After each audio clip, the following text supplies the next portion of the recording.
예수님을 전한 바울.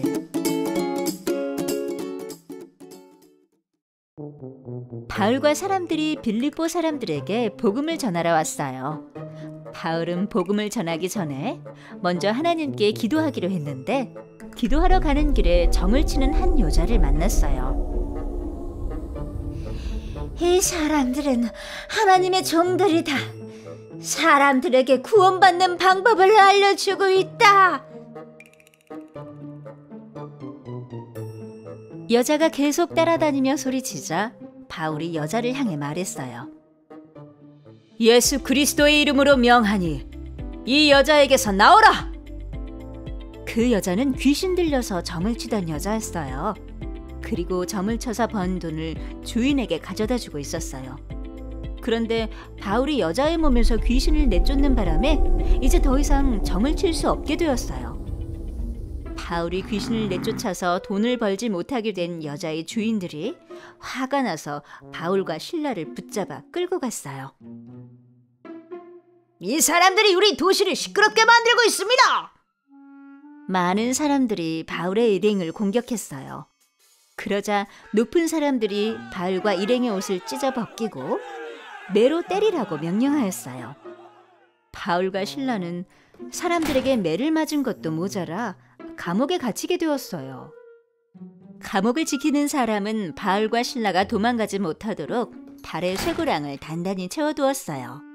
바울과 실라는 억울하게 매를 맞고 감옥에 갇히게 되었지만 감옥에서도 하나님께 기도하고 찬송했어요. 감옥에 갇혀있던 사람들도 바울과 실라의 기도와 찬양을 듣게 되었어요. 그때 갑자기 땅이 크게 흔들리더니 감옥 문이 다 열렸어요. 죄수들의 몸을 묶고 있던 것들도 다 풀어졌어요. 감옥을 지키는 사람이 자고 있다가 일어나서 감옥 문이 다 열려있는 것을 보았어요. 어떻게 이런 일이... 감옥 문이 열렸으니 죄수들은 다 도망갔겠구나. 감옥을 잘 지키지 못했으니 나는 이제 죽게 될 거야. 감옥을 지키는 사람은 두려워했어요. 감옥을 잘 지키지 못한 죄로 큰 벌을 받을 게 분명했기 때문이에요. 그래서 스스로 목숨을 끊으려고 했어요. 그때 바울이 소리쳤어요. 잠깐! 우리는 도망가지 않았으니 당신의 몸을 상하게 하지 마십시오. 감옥을 지키는 사람이 두려워하며 바울과 실라 앞에 엎드렸어요. 감옥을 지키는 사람이 바울과 실라에게 물었어요. 제가 어떻게 하면 구원을 받을 수 있습니까? 주 예수를 믿으라. 그리하면 너와 네 집이 구원을 받을 것이다. 감옥을 지키는 사람이 바울과 실라를 집으로 데려가서 다친 곳을 깨끗이 닦아주었어요. 바울과 실라는 감옥을 지키는 사람과 그의 가족들에게 세례를 베풀어 주었어요. 바울과 실라가 온 가족에게 세례를 베풀어 주어서 온 가족이 하나님을 믿게 되었어요.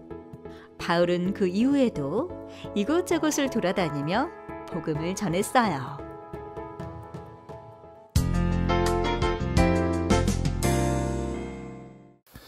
바울은 처음에는 예수님을 믿는 사람을 잡으러 다니는 사람이었어요. 그런 바울이 예수님을 만난 후에는 예수님을 전하는 사람이 되었어요. 바울은 선교사님이 되었어요. 그리고 아시아 지역에서 교회를 여러 곳에 세우는 일을 했어요.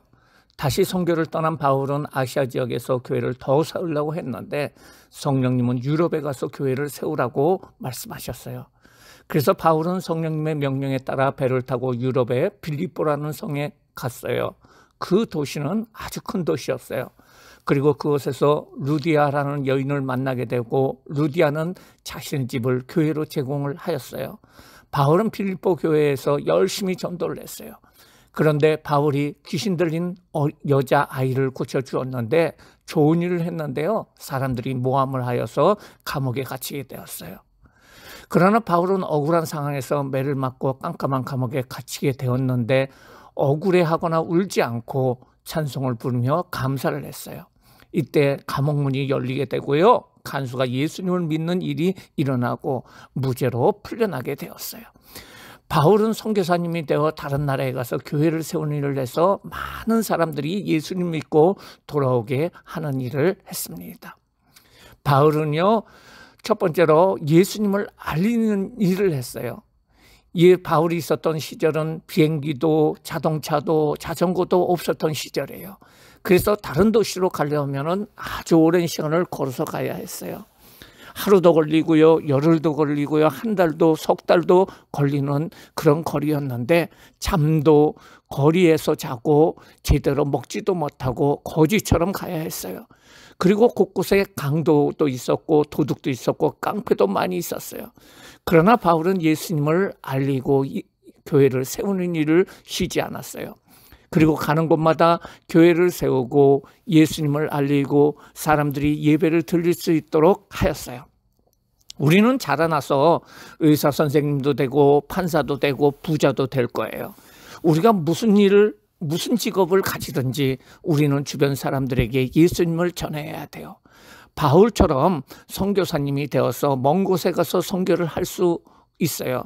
그렇지 못할지라도 자기가 가진 직업에서 만나는 사람들에게 내가 만난 예수님을 전함으로 바울처럼 살아가시는 귀한 어린이들 되시기를 바랍니다. 두 번째로 바울은 예수님을 전하는데 힘든 일이 생겼지만은 기쁘게 전했어요. 바울은 예수님을 전하다가 강도도 만나고요, 또 굶기도 하고 돌을 맞기도 하고요, 오늘 내용처럼 감옥에도 갇히기도 했어요. 미친 사람이라고 욕을 먹기도 하고요, 발로 채이기도 했어요. 하지만 바울은 전혀 실망치 않고요, 얼굴을 찌그리거나 불쾌하게 생각하지 않았어요. 대신에 이렇게 복음을 전하다가 어려운 일을 당하는 것을 도리어 기뻐하면서 감옥에서도 찬송을 했어요. 왜냐하면요, 전도하는 일은 하나님께서 기뻐하시는 일이시기 때문이에요. 우리는 예수님을 전할 때 불쾌한 말을 듣거나 욕을 먹을 수도 있습니다. 하지만은 우리는 하나님이 기뻐하시는 일이기에 절대 실망하거나 낙심하지 말고 기쁘게 받아들여야 할 것입니다. 세 번째로 바울은 바울의 전도를 통해서 많은 사람들이 예수님을 믿게 되었어요. 어려움 속에서 참고 전도를 할 때 많은 사람들이 예수님을 믿는 일이 일어나게 되었어요. 하나님은 바울을 도와주셨어요. 그래서 감옥문이 저절로 열리게 되었고 수갑이 풀리게 되었어요. 그리고 간수가 예수님 믿게 되었어요. 그렇습니다. 우리는 마치 씨를 뿌리는 사람과 같아요. 복음의 씨를 뿌리면은 그것들은 자라나게 하시는 분은 바로 하나님이세요. 그러기에 바울처럼 예수님을 전하는 일을 하면은 그것은 열매 맺게 하고 하나님께서 사람들이 돌아오게 하고 예수님을 믿게 하는 일을 하나님께서 해주심으로 말미암아 좋은 일들이 많이 생기게 돼요. 하나님은 바울이 어려움을 당했지만은 그를 통해서 많은 교회를 세웠어요.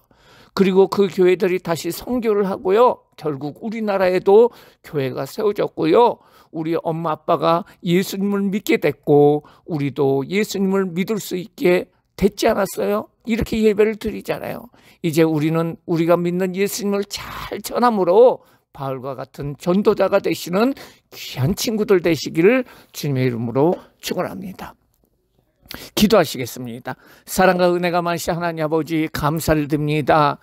오늘 바울에 대해서 배웠어요. 바울 선생님은 아주 어려운 일이 있었지만은 그럼에도 불구하고 예수님을 알리는 일, 전도하는 일을 열심히 했어요.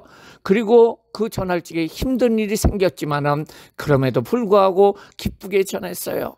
그리고 그것을 통해서 많은 교회가 생기고 좋은 열매들을 하나님께서 맺혀지게 하여 주셔서 이제 우리도 예수님 믿을 수 있는 것이 바로 이러한 전도를 통해서 예수님 믿게 되었어요.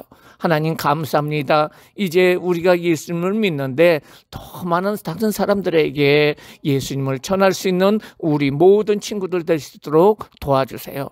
감사하며 예수님의 이름으로 기도드리옵나이다. 아멘.